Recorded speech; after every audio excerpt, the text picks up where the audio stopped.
நாளில் மிக்க மகிழ்ச்சி. கர்த்தரும் இரட்சகரும் மீட்பரும் ஆண்டவருமாகிய இயேசு கிறிஸ்துவின் நாமத்தினாலே உங்கள் வாழ்த்துகள் கூறி ஆசீர்வதிக்கிறேன். என் வலதுகர தூயத்தி இயேசு ராஜா நாமத்திலே ஆமேன். வார்த்தைக்கு நேராய் கடந்து செல்வோம். Sorry pastor.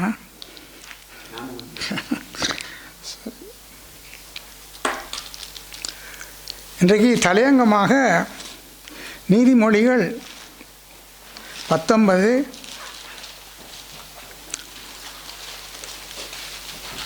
3வது வசனத்தை வாசிப்போம். 3 மன்னிக்கவும். மனுஷனுடைய மதியினம் அவன் வழியை தாறுமாறாக்கும், என்றாலும் அவன் மனம் கர்த்தருக்கு விரோதமாய் தாங்களடை. மனுஷனுடைய மதியினம் அவன் வழியை தாறுமாறாக்கும். நாங்கள் ஆண்டோட வார்த்தைகளை பார்த்து அதை கீழ்ப்படிந்து ஒப்பு கொடுத்து நடக்கிற வேளையிலே நாங்கள் மதியினமாய் நடக்காதபடிக்கு நாங்கள் ஆண்டவருக்கு பிரியமாய் வாழுகிறோம். ஆமேன் சொல்லுமா? என்றாலும் அவன் மனம் கர்த்தருக்கு விரோதமாய் தாங்களடைய. நாங்கள் மதியினமாய் காரியங்களை செய்யும் பொழுது பரிசுத்த ஆவியானவரை துக்கப்படுத்துகிறோம். அப்போ பரிசுத்த ஆவியானவரை நாங்கள் துக்கப்படுத்துகிறதா இருந்தால் அவருடைய கர்த்தருக்கு விரோதமாக இது தாங்களடையும். ஆகையாலே நாங்கள் எல்லாவற்றையும் ஞானமாய் காலத்தை பிரயோஜனப்படுத்தி கொள்ள வேண்டும். ஏன் பிரயோஜனப்படுத்தி கொள்ளணும் என்று சொன்னால்,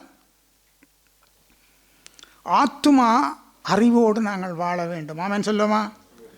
இந்த உலகத்திலே நாங்கள் வாழ்ந்து கொண்டிருக்கிற சூழ்நிலை எந்த நேரம் என்ன நடக்கும் என்று நமக்கு தெரியாது.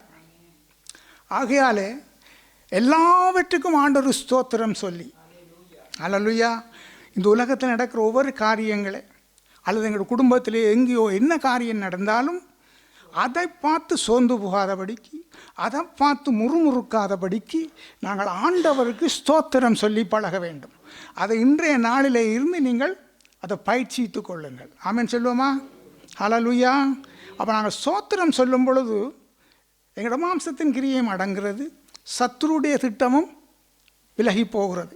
அப்போ நாங்கள் ஆத்மா அறிவோடு இருக்க வேண்டுமானால், ஏன்னா எங்களோட ஆத்மா மிகவும் முக்கியமாக இருக்கிறது, ஆத்மா ரட்சிப்பு மிகவும் முக்கியமாக இருக்கிறது.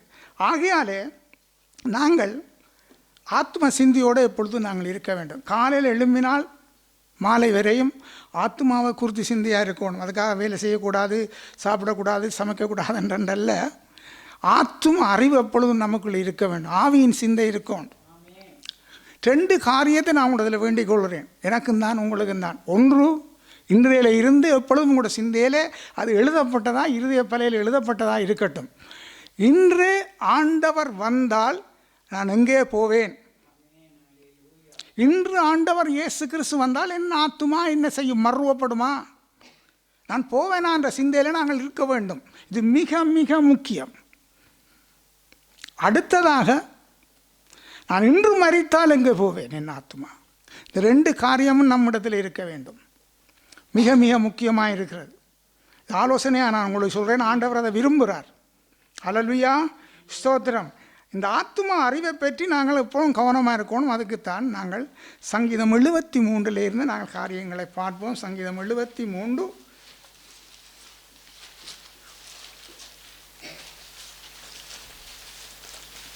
ஆத்தும அறிவிலே அவர் தவறி போனதை குறித்து நாங்கள் சங்கீதம் 73 வாசிக்கிறோம். சுத்த இருதயம் உள்ளவர்களாகிய இஸ்ரவேலருக்கு தேவன் நல்லவராகவே இருக்கிறார். அவங்களோட ஆத்துமா நல்ல மாதிரி இருக்கணுமெண்டா எங்களுக்கு என்ன தேவை? சுத்த இருதயம் தேவை. இன்று அநேக ஜனங்கள் வஞ்சிக்கப்படுறது காரணம், இருதயம் சுத்தமில்லாமல் போகிறதுனால. நானும் தான் நீங்களும் தான் கவனமாக காலத்தை பிரயோஜனப்படுத்தி கொள்ள சொல்லி தான் வேதம் சொல்லுது. ஞானமாக காலத்தை பிரயோஜனப்படுத்திக் கொள்கள் ஞானமாய். அப்போ பாருங்கள், இந்த இருதயத்தில் இருந்து நம்முடைய புறப்படுகிற காரியங்கள் கூடுதலாக வாய். அல்லேலூயா. இதை நாங்கள் எல்லாவற்றிலும் நாங்கள் நிதானித்து பார்த்து நாங்கள் ஆராய்ந்து நாங்கள் நடக்க வேண்டியவர்களாக இருக்கிறோம். அப்போ ஆகியால சுத்த இருதயம் நமக்கு தேவை. ஆமென் சொல்லுமா? எங்களோட ஆத்மாவை காத்துக்கொள்ள என்ன தேவை? அப்போ ஆத்மாவுக்கு என்ன கண்ணி? நான் யாரையும் ஒன்றும் சொல்ல இல்லை, நான் பொதுவாக எனக்கும் சேர்த்து தான் நான் உங்களுக்கு சொல்கிறேன். என்ன காலம் அப்படியாக இருக்கிறது. ஆண்டவர் விரும்புகிறார், இதை உங்களுக்கு சொல்லணுமென்று விரும்புகிறார். அதை நான் உணர்கிறேன். எனக்கும் தான் உங்களுக்கும் தான். அப்போ ஆத்மாவுக்கு எது கண்ணி? வாய். நீங்கள் வேதத்தில் படிப்பீர்களாக இருந்தால் வாய் ஆத்மாவுக்கு கண்ணி. காரணம் என்ன? வாயின் வார்த்தைகள் குறித்து எல்லாவற்றையும் நாங்கள் ஆராய்ச்சி பார்க்க வேண்டும். அதுக்கு ஒரு காரியத்தை பார்ப்போம். பிரசங்கியின் புஸ்தகம் 5ஆம் அதிகாரம். பிரசங்கி 5ஆம் அதிகாரம் முதல்ல 2 வாசிப்போம். நீ தேவாலயத்துக்கு போகும்போது உன் நடையை காத்துக்கொள். வாசிக்கிறவள் வாசிங்க. நீ தேவாலயத்துக்கு போகும்போது உன் நடையை காத்துக்கொள். மூடர் பலியிடுவது போல பலியிடுவதை பார்க்கிறோம். செவி கொடுக்க சேருவதே நலம். தாங்கள் செய்கிறது தீமை என்று அறியாதிருக்கிறார்கள். தேவ சமூகத்தில் நீ துணிகரமாய் உன் வாயினால் பேசாமலும் மனம் பதறி ஒரு வார்த்தையும் சொல்லாமலும் இரு. தேவன் வானத்தில் இருக்கிறார், நீ பூமியில் இருக்கிறாய். ஆதலால் உன் வார்த்தைகள் சுருக்கமாய் இருப்பதாக. ஆதலால் உன் வார்த்தைகள் எப்படி இருக்கட்டும்? சுருக்கமாக இருப்பதாக. காரணம், நாங்கள் அதிகமாக கதைக்கிறதுனாலே ஆவியானவரை தூக்கப்படுத்துகிறதா இருக்கிறோம். அப்போ ஆவியானவரை துக்கப்படுத்தக்கூடாது என்று பரிசுத்த வேதாமம் நமக்கு எச்சரிக்கிறது. அப்போ ஆகியாலே பாருங்கள், எங்களோட வார்த்தைகள் சுருக்கமாக இருக்க வேண்டும். எப்பொழுதும் தேவையில்லாத கதைத்து புலம்பி அலம்பி அவைகளை செய்யாதபடி எங்களோட வாயின் வார்த்தைகளை காத்துக்கொள்ள வேண்டும். அப்போ இருதயம் என்ன செய்யுது? அப்போ சுத்தமாக்கப்படுகிறது. பாருங்கள், அந்த பிரசங்கி 5 வசனம் சொல்லுது, தேவாலயத்துக்கு போகும்பொழுது நடையை காத்துக்கொள். மூடர் பலியிடுவதை போலே பலியிடுவதை பார்க்கிலும் செவி கொடுக்க சேர்வதே நலம்.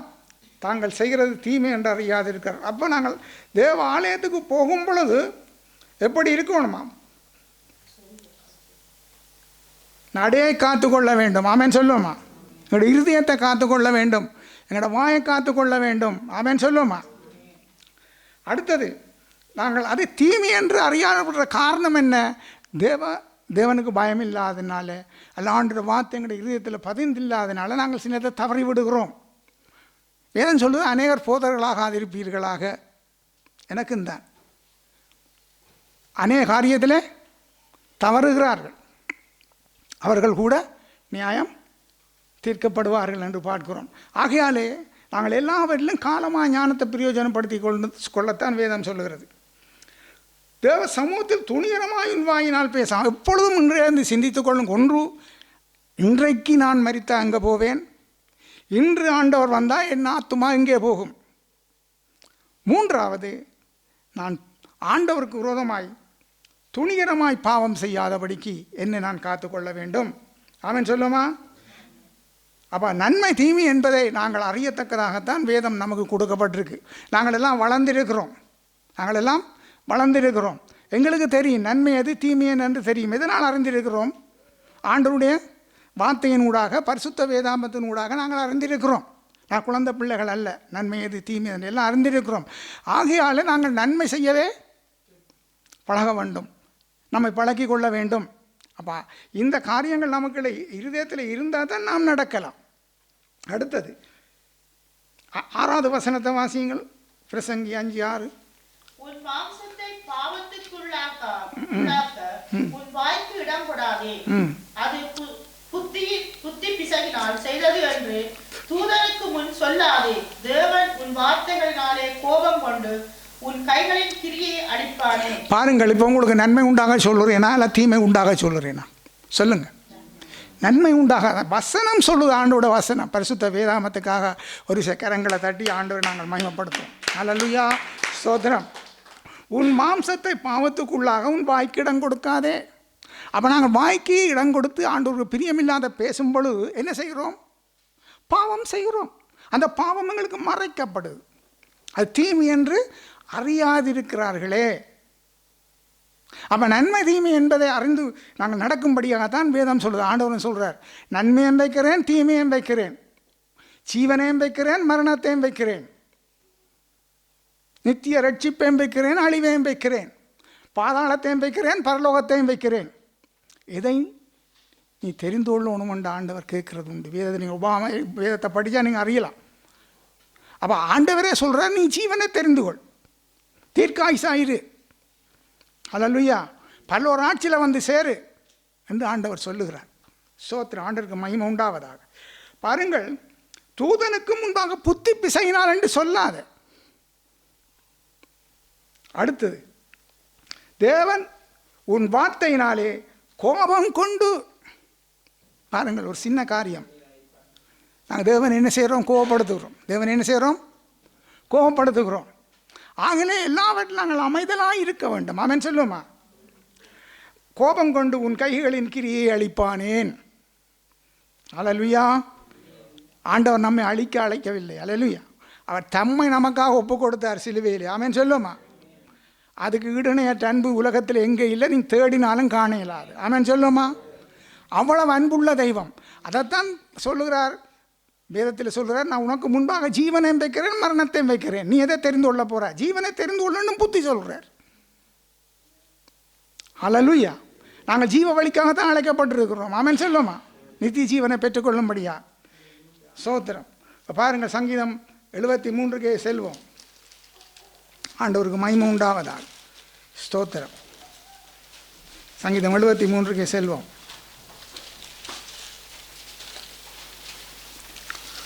ஸ்தோத்திரம். ஆனாலும் 2வது வசனம் வாசிங்கள். சங்கீதம் 73:2. ஆனாலும் என் கால்கள் தள்ளாடுதலுக்கும் என் அடிகள் சறுக்குதலுக்கும் சற்றே தப்பி. ஹல்லேலூயா. அந்த சங்கீதக்காரர் முதல் வசனத்தில் சொல்றார் பாருங்கள், சுத்த இதயமுள்ளவர்களாகிய இஸ்ரவேலருக்கு தேவன் நல்லவராகவே இருக்கிறார். அப்ப தேவன் நல்லவராக இருக்கிறார். யாருக்கு? சுத்த இருதயம் உள்ளவருக்கு. அப்ப சுத்த இருதயம் வேண்டுமானால் நாங்கள் அவரை உத்தம இருதயத்தோடு சேவிக்க வேண்டும். ஹல்லேலூயா. நாங்கள் மறுவப்பட வேண்டும், சுத்த இருதயத்தோடு சேவிக்க வேண்டும், உத்தம நிதானிப்போடு வேதத்தை படிக்கணும். படிக்கல ஒரு தாகம் நமக்கு உண்டாக வேண்டும். என்ன தாகம்? நான் இதன்படி நடக்கணுமே, நான் இதன்படி நடக்காமல் ஆண்டவரை துக்கப்படுத்திட்டேனே, வேதனைப்படுத்திட்டேன், அவருடைய சமூகத்தில் கண்ணீர் விட்டு நாங்கள் மனம் திரும்புறதை ஆண்டவர் பார்க்கிறார். ஆமென் சொல்லுவோம். மனுஷனோ வெளித்தோற்றத்தை, சரீரத்தை கவனிக்கிறான், ஆண்டவரோ இருதயத்தை பார்க்கிறார். அதே நேரத்தில் இந்த வசனத்தினூடாக நாங்கள் வஞ்சிக்கவும் படக்கூடாது, சத்துரு வஞ்சிக்கப்படாது. ஆண்டவர் உள்ளத்தை பார்க்குறார் என்று சொல்லி நாங்கள் ஆண்டவருக்கு விரோதமான புறம்பான அலங்காரம் தோடு நாங்கள் காணப்படாதபடி. விளங்குது உங்களுக்கு நான் சொல்கிறது?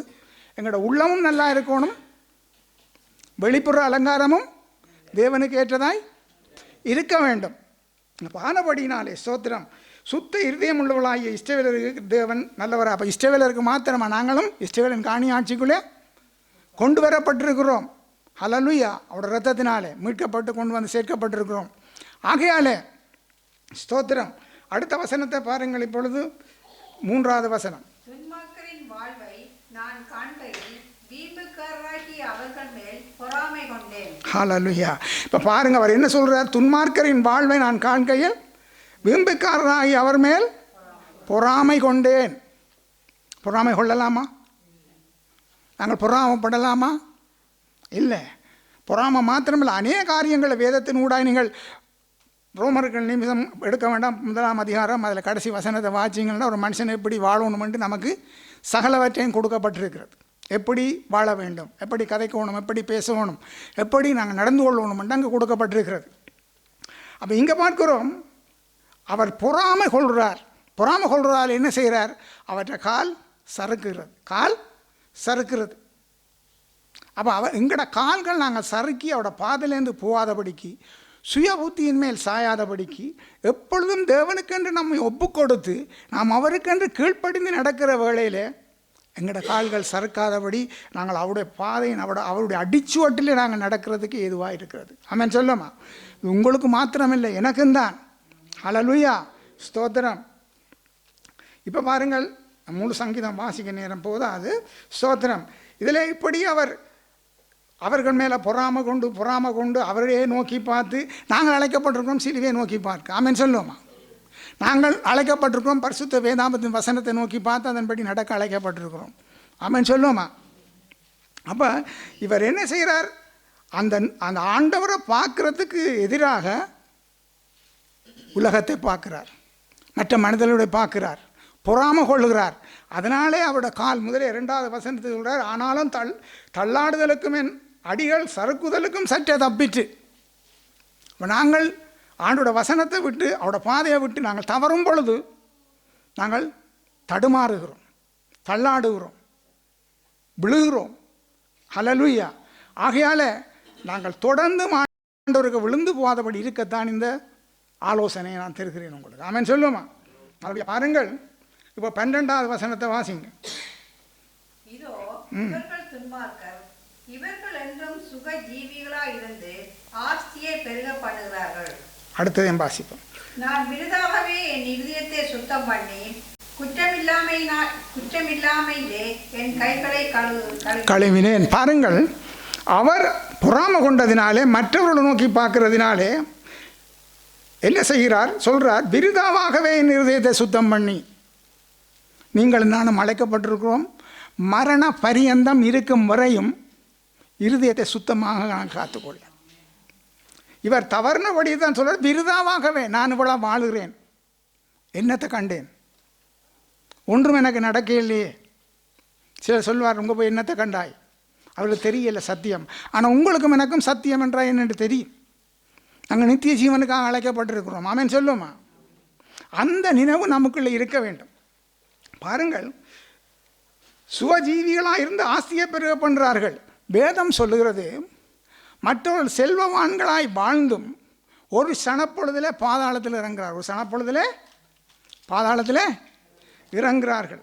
அவர்களும் மனம் திரும்ப ஒன்றும் ரட்சிக்கப்படணும் என்பதுதான் ஆண்டோட விருப்பமும். நாங்களும் அதுக்காகத்தான் செபிக்கிறோம். அவர்கள் செல்வவான்களாய் வாழுகிறார்கள். இவர் அவர்களை பார்க்கிறார். அவரோட முடிவை சிந்திக்க இல்லை, பிறகுதான் சிந்திக்கிறார். அந்த சங்கீதத்தில் நாங்கள் பார்க்கும் பொழுது யோபு எழுதின யோபுவின் புஸ்தகம் 21ஆம் அதிகாரம்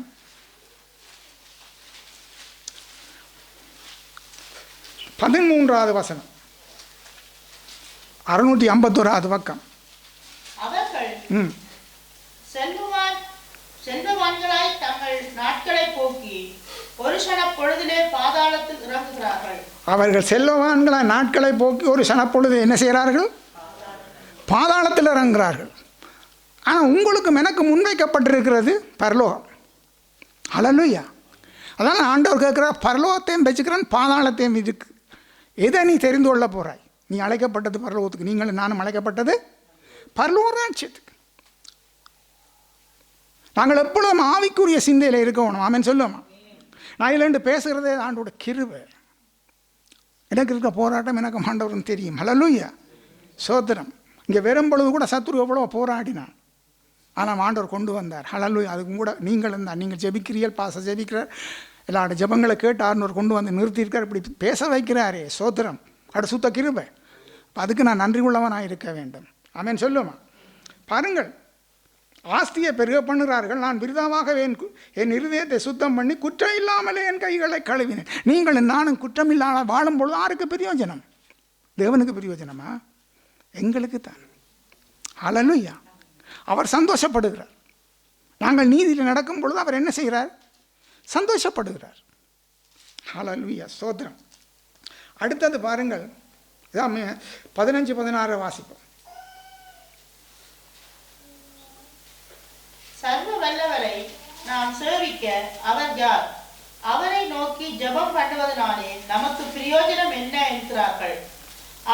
ஆனால் மன்னிக்கணும், இது சங்கீதம் 73.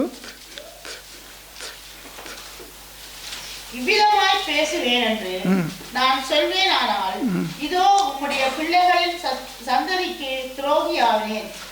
இதை அறியும்படிக்கு யோசித்து பார்த்தேன். நான் தேவனுடைய பரிசுத்த ஸ்தலத்துக்குள் பிரவேசித்து அவர்கள் முடிவை கவனித்து உணரும் அளவும் அது என் பார்வைக்கு விசனமாய் இருந்தது. ஹல்லேலூயா. சோதரம். பாருங்க, இது மிக மிக முக்கியமாக இருக்கிறது. அவர் என்ன செய்கிறார்? இதை அறியும்படி யோசித்து பார்த்தேன். நான் தேவனுடைய பரிசுத்த ஸ்தலத்துக்குள் பிரவேசித்து. பரிசுத்த ஸ்தலம் என்று இருக்கிறது. வேதத்தில் அநேக ஆதாரங்கள் உண்டு. 3வது வானம் வரையும் எடுத்துக்கொள்ளப்பட்டவர்களும் உண்டு. ஆண்டவர் அந்த வெளிப்பாட்டை கொடுத்த பிறகுதான் துன்மார்க்கனுடைய முடிவு என்ன, அதாவது ஆண்டவர் இயேசு கிறிஸ்துவை வெறுத்து ஏற்றுக்கொள்ளாத முடிவு என்ன, ஆண்டவர் தான் சொன்னதன்படி கீழ்ப்படிந்து அவரோட வாழ்வோட முடிவு என்ன என்பதை அந்த வெளிப்பாட்டை கொடுத்த பிறகுதான் அறிந்த பிறகுதான் அவர் சொல்கிறார், அவர்கள் முடிவை கவனித்து உணருமளவும் அது என் பார்வைக்கு விசனமாயிருந்தது. அதான் நாங்கள் சற்று முன்பு யோபில் பார்த்தோம். செல்வவான்களாய் வாழ்ந்து சனப்பொழுதில் பாதாளத்துக்கு இறங்குகிறார்கள்.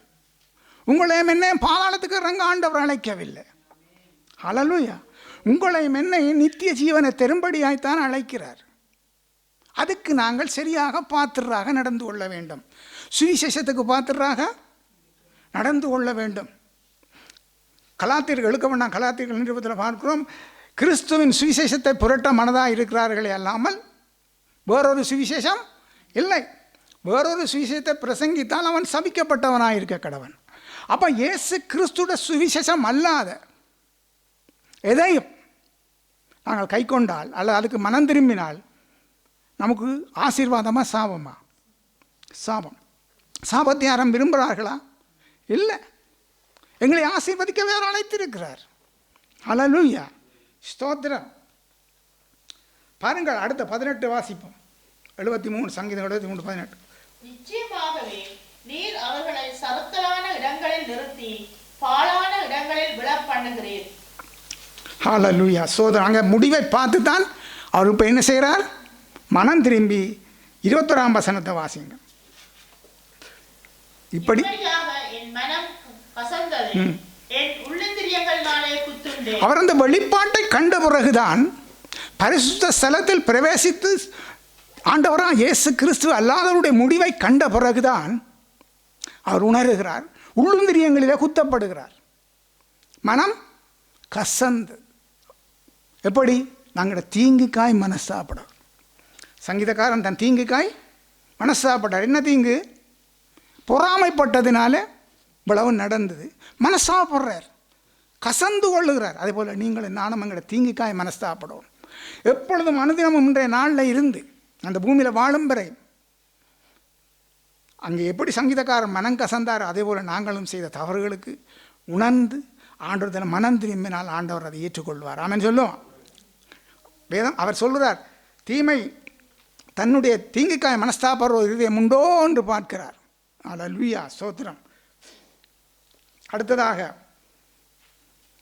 ஸ்தோத்திரம். இப்பொழுது 22, நான் காரியமறியாத மூடனானேன், உமக்கு முன்பாக மிருகம் போல் இருந்தேன். என்ன மாதிரி இருந்தாராம்? மிருகம் போல, காரியமறியாத மூடன். அவள் உங்களையும் என்னை மலைத்திருக்கிறார் ஆண்டவர். எங்களுடைய மதீனமான காரியங்களை விட்டு விலகும்படி தான் அழைத்திருக்கிறார். அதுக்காக தான் பரிசுத்த வேதாமத்தை என்னுடைய ஜீவ வார்த்தைகளை நமக்கு கொடுத்துருக்கிறார். ஆமென் சொல்லுமா. அடுத்தது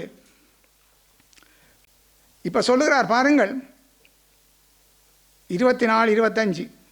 உம்முடைய ஆலோசனையின்படி நீர் என்னை நடத்தி முடிவிலே என்னை மகிமையிலே ஏற்றுக்கொள்ளுவீர். ஹல்லேலூயா. அவர் என்ன சொல்றார்? முடிவிலே இப்போ அவர் உணர்ந்து தான் மனஸ்தாபப்பட்டு கசந்து உள்ளுந்திரியங்கள் குத்தப்பட்டதினால இப்பொழுது அவர் உள்ளதை உணர்ந்து கொள்கிறார். முடிவிலே பரலோகம், தனக்கு பாதாளம் இல்லை பரலோகம் என்பதை தான் நாங்கள் சொல்லுகிறார். ஆமென் சொல்லுவோமா. அதே போல் தான் உங்களையும் என்னை மலைத்திருக்கிறார். தயவு செய்து இன்றைய நாள்லேருந்து இந்த ஆலோசனை நீங்கள் ஏற்றுக்கொள்ளுங்கள். இன்றைக்கு நேரம் போதாதபடியாக பாச. ஹல்லேலூயா, சோதரம். 5 மணிக்கு சொன்னவர் மறந்துட்டேன் போல. ஹல்லேலூயா, சோதரம். இப்போ அடுத்ததை பாருங்க, 5:20 வரை. சோத்திரம். ஹல்லேலூயா. பேசுவோம். சோத்திரம். அடுத்தது, பரலோகத்தில் உம்மை அல்லாமல் எனக்கு யார் உண்டு? ஹல்லேலூயா. பூலோகத்தில் உம்மை தவிர எனக்கு வேறே விருப்பம் இல்லை. பரலோகத்தில் உண்மை அல்லாமல் யாருண்டு? பூலோகத்தில் உண்மை தவிர. என் அருமை சகோதர சகோதரிகளே, இன்றைய நாளில் ஒரு தீர்மானம் எடுங்கள். உலகத்தில் என்ன நடந்தாலும் சரி, நான் ஆண்டவருக்கென்று வாழுவேன். என் ஆண்டவருக்கென்று நான் ஒப்பு கொடுப்பேன். ஹல்லேலூயா. தயவு செய்து முடிவெடுங்க. முடிவு உங்களுடையது, தீர்மானம் உங்களுடையது. ஹல்லேலூயா, ஸ்தோத்திரம். பாருங்கள், பரலோகத்தில் உண்மை இல்லாமல் எனக்கு யார் உண்டு? எங்களை யார் நித்தியத்தில் சேர்ப்பது? அதுதான் கிறிஸ்துவின் சுவிசேஷம். மற்ற காரியங்கள் எல்லாம் சபிக்கப்பட்டதாக இருக்கிறது என்று நான் சொல்லவில்லை. ஆண்டவர் சர்வத்தையும் சிருஷ்டித்த ஆண்டவர் சொல்லுகிறார். எல்லோரும் உணர்வடைந்து மனம் திரும்பணும் என்று விரும்புகிறார். ஹல்லேலூயா, சோதரம் பாருங்கள், பூலோகத்தில் உண்மை தவிர வேறு எனக்கு விருப்பம் இல்லை. பூலோகத்தில் உள்ள எல்லா காரியங்களையும், தேவையற்ற காரியங்களை நாங்கள் வெறுத்து தான் ஆக வேண்டும். அவன் சொல்லுமா, பூலோகத்தில் உண்மை தவிர வேறு விருப்பம் இல்லை. ஏன்? நம்மை ரட்சிக்கிறதாரு? பாதாளத்தின் வல்லமைக்கு மீட்டு காத்துக்கொள்ள என்று சொன்னது யாரு? நித்திய ஜீவனை தெரிவேன் என்று சொன்னவர் யாரு? பரலோகத்துக்கு வழி என்று சொன்னவர் யாரு? ஆண்டவர் இயேசு. அவர் இல்லாமல் ரட்சிப்பு இல்லை. அதுக்காக தான் வேதம் சொல்லுது, எந்த மனுஷனும் கிறிஸ்து இயேசுவுக்குள் தேர்ந்தவனாக வளரும்படிக்கு அவரே அறிவிக்கிற. வேறு அறிவிக்க வேறு சுவிசேஷம் இல்லை. வேறொரு சுவிசேஷத்தினால மகிமை இல்லை, பரலோக மகிமை இல்லை, பாவ மன்னிப்பு இல்லை, பயம் இல்லாமல் மரிக்கத்தக்க வேறொரு சுவிசேஷம் இல்லை. சமாதானத்தோடு மரிக்கத்தக்கதாக ஒரு சுவிசேஷம் உண்டானால் அது ஆண்டவராக இயேசு கிறிஸ்துவின் நித்திய சுவிசேஷம். அல்லேலூயா. இதை நீங்கள் மறந்து போக வேண்டாம், மற்றவர்களுக்கும் சொல்லி கொடுங்கள். ஆமென் சொல்லுமா? ஸ்தோத்திரம். அடுத்தது, என் மாம்சமும் என் இருதயமும் மாண்டு போகிறது. தேவன் என்னென்றைக்கும் என் இருதயத்தில் கண்மலையும் என் பங்குமாயிருக்கிறார். ஹல்லேலூயா. என் பங்குமாயிருக்கிறார். ஹல்லேலூயா. அவர் நம்மை விட்டு விடாத பங்கு. மாத்தாளுக்கு, மரியாளுக்கு சொல்ற, மாத்தாளுக்குன்னு சொல்ற. ஹல்லேலூயா. அவள் தன்னை விட்டு எடுபடாத நல்ல பங்கை தெரிந்து கொண்டாள். ஒரே ஒரு நல்ல பங்கு தான் இந்த உலகத்தில். மற்ற பங்கு அழிவின் பங்கு, பயங்கரமான பங்கு. அங்கே அழுகையும் பற்கடிப்பு நிறைந்த இடம். சங்கீதம் 11க்கு வாங்க. அல்லேலூயா. நேரம் இருக்கிறபடியால் அதையும் சொல்லி தருகிறேன். சங்கீதம் 11, சங்கீதம் 11 3 இருந்து 7 வரையும் வாசிப்போம். அன்னைக்கு ஓணம் 5 இருந்து 7 வரையும் வாசிப்போம். கர்த்தர் நீதிமானை சோதித்து தருகிறார், துன்மார்க்கனையும் கொடுமையில் பிரியமுள்ளவனையும் அவருடைய உள்ளம் வெறுக்கிறது. துன்மார்க்கர் மேல் கண்டிகளை வர்ஷிக்க பண்ணுவார், அக்கினியும் கந்தகமும் கடும் கோடை கொந்தளிப்பும் அவர்கள் குடிக்கும் பாத்திரத்தின் பங்கு. அப்படி என்ன பாட்டுங்க. ஹல்லேலூயா. இது என்ன பங்கு? இது நல்ல பங்கா? இல்லை, தீமையான பங்கு. அப்போ ஆண்டவராக இயேசு கிறிஸ்துவின் கொடுக்குற அந்த நம்மை விட்டு இடப்படாத பங்கை விட்டு விலகினால், விலகிறவர்களுக்கு, மறுதளித்து போகிறவர்களுடைய முடிவு என்னவாம் பாருங்கள். கர்த்தர் நீதிமானை சோதித்து தருகிறார், துன்மார்க்கனின் கொடுமையில் பிரியமுள்ளவனையும் அவருடைய உள்ளம் வெறுக்கிறது. அல்லேலூயா. அவருடைய இமைகளினாலே நம்மை சோதித்து தருகிறார் என்று வேதம் சொல்லுகிறது. அவருடைய இமைகளினாலே. அப்போ நாங்கள் எவ்வளோ பயபக்தியாய் வாழ வேண்டும் சிந்திச்சு பாருங்க. எவ்வளோ பயபக்தியாய் கதைக்க வேண்டும், எவ்வளோ பயபக்தியாய் பேச வேண்டும், எவ்வளோ பயபக்தியாக மற்றவங்களை நாங்கள் அன்பு காட்ட வேண்டும். சிந்திச்சு பாருங்க. நான் வந்தது வீண் போகக்கூடாது. நான் இதில் ஒரு யோசித்தான் பாசருக்கு சொல்லுவோம், நீங்கள் நடத்துங்க அப்படின்னு. அந்த அளவுக்கு போராட்டம் எனக்குள்ளே இருந்ததுனால ஆண்டோட கிருபை நான் இதில் பேசுகிறேன். உங்களை நேசிக்கிறார் ஆண்டவர், என்னையும் நேசிக்கிறார். ஹல்லேலூயா. பாருங்கள், அடுத்தது சொல்லுகிறது, துன்மார்க்கர் மேல் கண்ணிகளை வர்ஷிக்க பண்ணுவார், அக்கினியும் கந்தகமும் கடுங்கோடை கொந்தளிப்பும் அவர்கள் குடிக்கும் பாத்திரத்தின் பங்கு. ஆனால் எங்களை ஆண்டவர் தெரிந்திருக்கிறார். நாங்கள் ஆண்டவராக இயேசு கிறிஸ்து நல்ல பங்காய் தெரிந்து கொண்டிருக்கிறோம். எங்களுக்கு அந்த அக்கினி இல்லை. ஹல்லேலூயா. அக்கினி கடலில் பங்கடைவார்கள் என்றும் வெளிப்படுத்தின விசேஷத்தில் பார்க்கிறோம். ஹல்லேலூயா. அது யார் அக்கினி கடலை பங்கடைவார்கள் என்று சொன்னால் வெளிப்படுத்தின விசேஷம் 22வது அதிகாரம் 22வது அதிகாரம். ஸ்தோத்திரம். அதில் 21ஆம் அதிகாரம் மன்னிக்கணும், 21:8 வாசியுங்கள். 21:8. பயப்படுகிறவர்களும் அவிசுவாசிகளும் அருவருப்பானவர்களும் கொலை பாதகரும் வெச்சவரக்காரரும் சூனியக்காரரும் விக்கிரக ஆராதனைக்காரரும் பொய்யர் அனைவரும் 2ஆம் மரணமாகிய அக்கினியும் கந்தகமும் இருக்கிற கடலிலே பங்கடைவார். ஆமென். ஹல்லேலூயா. இப்படி அவர்களுக்கும் ஆகக்கூடாது, எங்களுக்கும் ஆகக்கூடாது. அவன் சொல்லுமா, அவர்களுக்காக நாங்கள் தேவ சமூகத்தில் பரிந்து பேச வேண்டும்.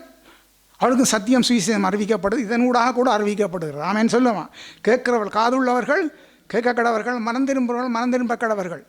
இந்த கொடூர கெட்ட பங்கிலேருந்து தப்பி பிழைக்க ஒரே வழி நல்ல பங்காகி ஆண்டவர் இயேசு மட்டும்தான். ஹல்லேலூயா. பாருங்கள், சங்கீதம் 16 எடுக்க நேரம் இன்னும் 10 நிமிஷம் 10க்கு மேலே இருக்கிறபடியே அதை முடிப்போம். சங்கீதம் 16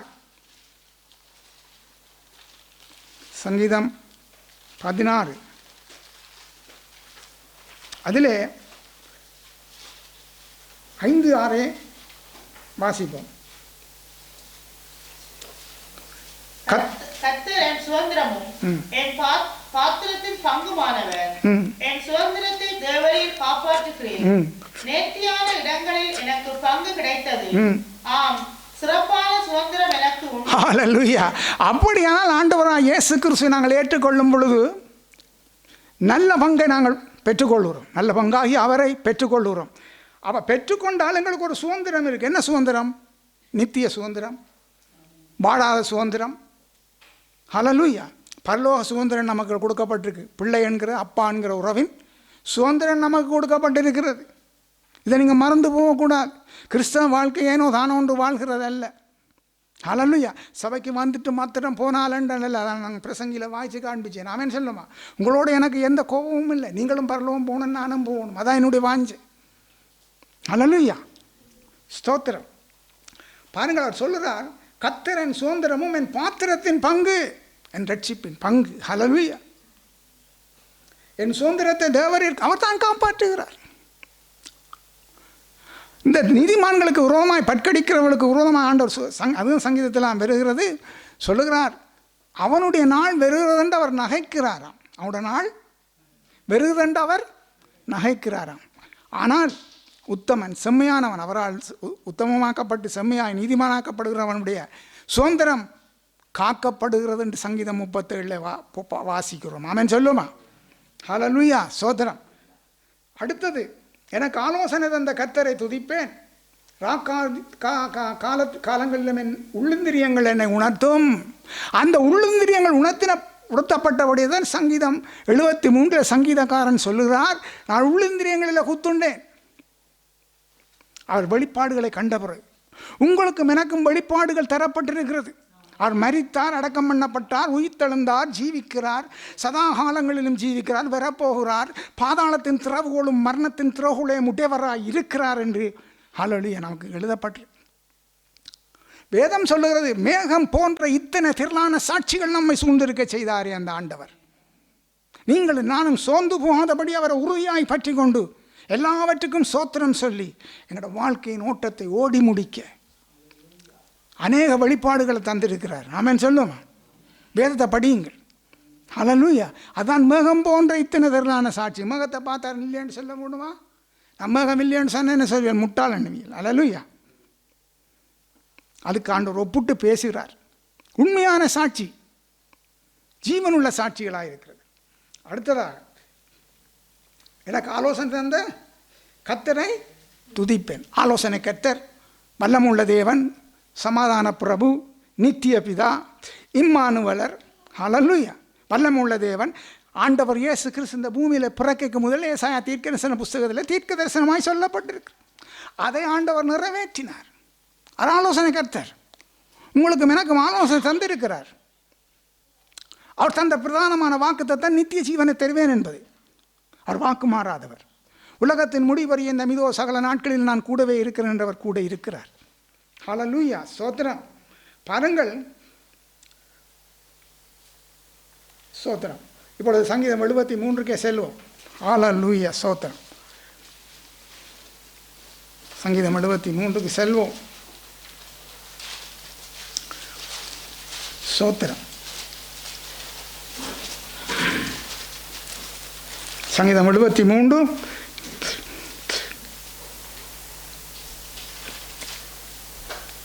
26 வாசிப்போம் மீண்டும். என் மாம்சமும் என் இருதயமும் மாண்டு போகிறது. தேவன் என்றென்றைக்கும் என் இருதயத்தின் கண்மலையும் என் பங்குமாய் இருக்கிறார். ஹல்லேலூயா. என் இருதயத்தின் கண்மலை. ஆண்டவர் சொன்னார், தன்னை குறித்து சொன்னார், இந்த கல்லின் மேல் மோதுறவனவனோ அப்படி யாருக்கும் ஆகக்கூடாது. எல்லாரும் ரட்சிக்கப்பட வேண்டும். அல்லேலூயா.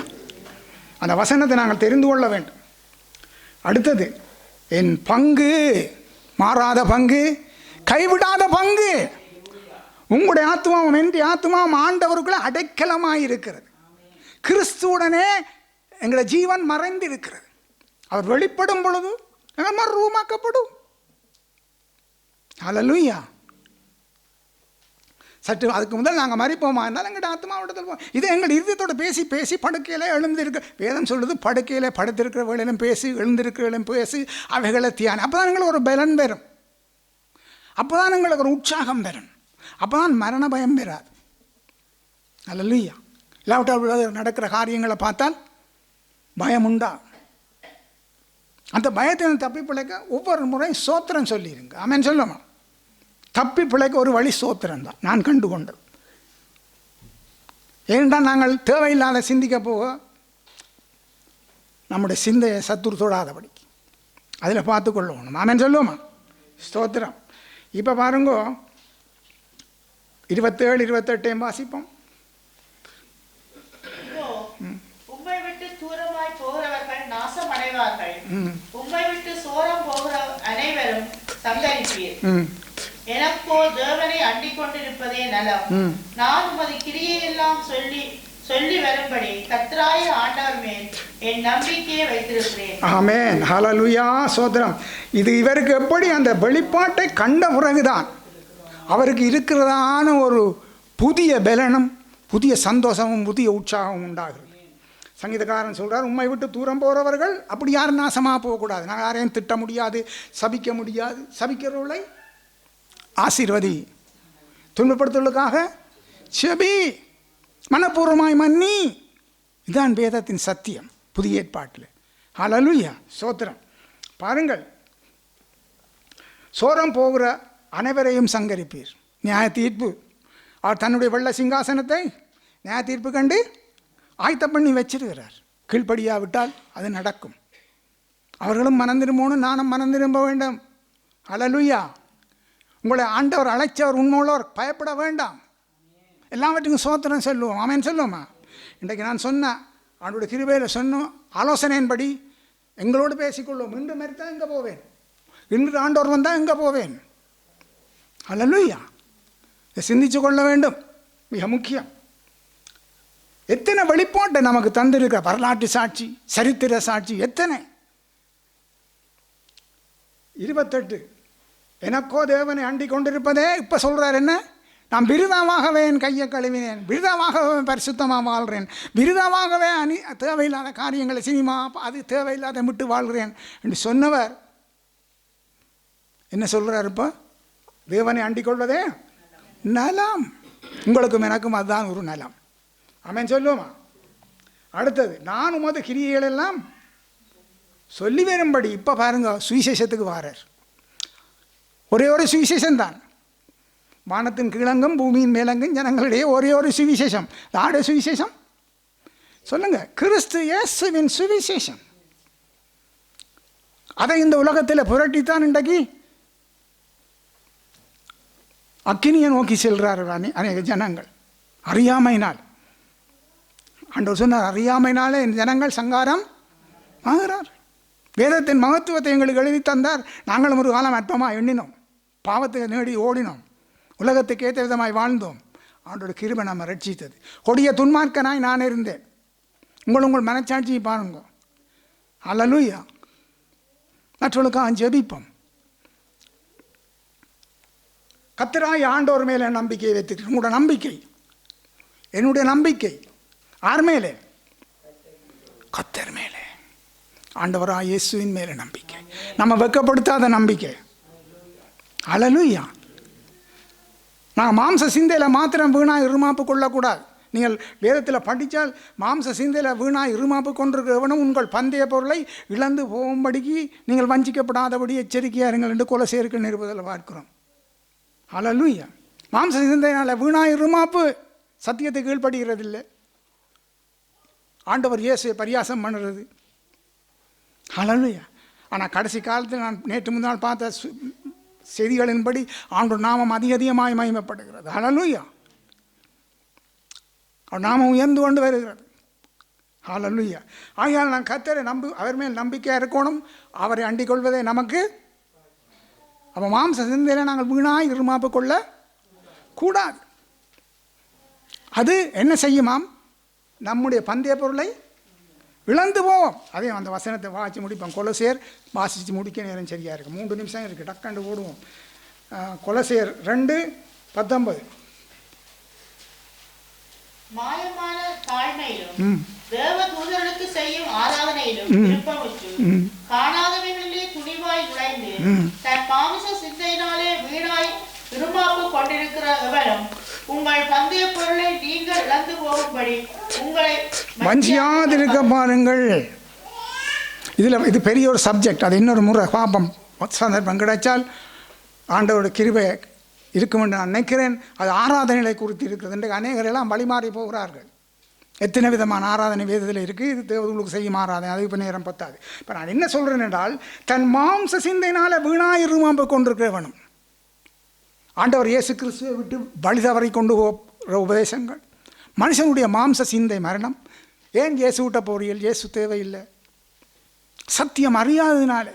அப்போ வேதம் சொல்லுது, தன் மாம்ச சிந்தையினால் வீணாக இருமாப்பு கொண்டிருக்கிறவனும் உங்கள் பந்தய பொருளை நீங்கள் இழந்து போகும்படி உங்கள் வச்சியாதீர்கள். பந்தய பொருள் எது சொல்லுங்க? நித்திய ஜீவன், ஜீவ கிரீடம். ஹல்லேலூயா. தான் பந்தய பொருள். நீங்கள் நானும் நல்ல ஓட்டத்தை ஓடி பெற்றுக்கொள்ள வேண்டும். ஜெபத்தோட முடிப்போம். 2 நிமிஷம் இருக்கிறது. பெண்கள் மத்தியில் வீற்றிருக்கிற ஜீவனுள்ள நல்ல பிதாவே, இந்த வேளையில் உங்களோட குமாரன் இயேசுவின் பரிசுத்தமுள்ள நாமத்தில் எங்களை தாழ்த்தி ஜெபிக்கிறோம். தகப்பனே, உங்களோட வார்த்தையை இவ்வளோ தூரம் கொடுக்க பரிசுத்த ஆவியானவரே உதவி செய்தீங்க. நன்றி. சத்ரு தடை போட்ட வேளையிலும் தடைகளை உடைத்து இவ்வளோ கம்பீரமாக பேச வைத்தவரே நன்றி, ஸ்தோத்திரம் ஐயா. கேட்ட வார்த்தைகளின்படி நாங்கள் நடக்க கிருபை செய்யுங்க. பந்தய பொருளை இழந்து போகாதபடி நாங்கள் வாழ கிருபை செய்யுங்க. அனுக்கிரகம் செய்யுங்க.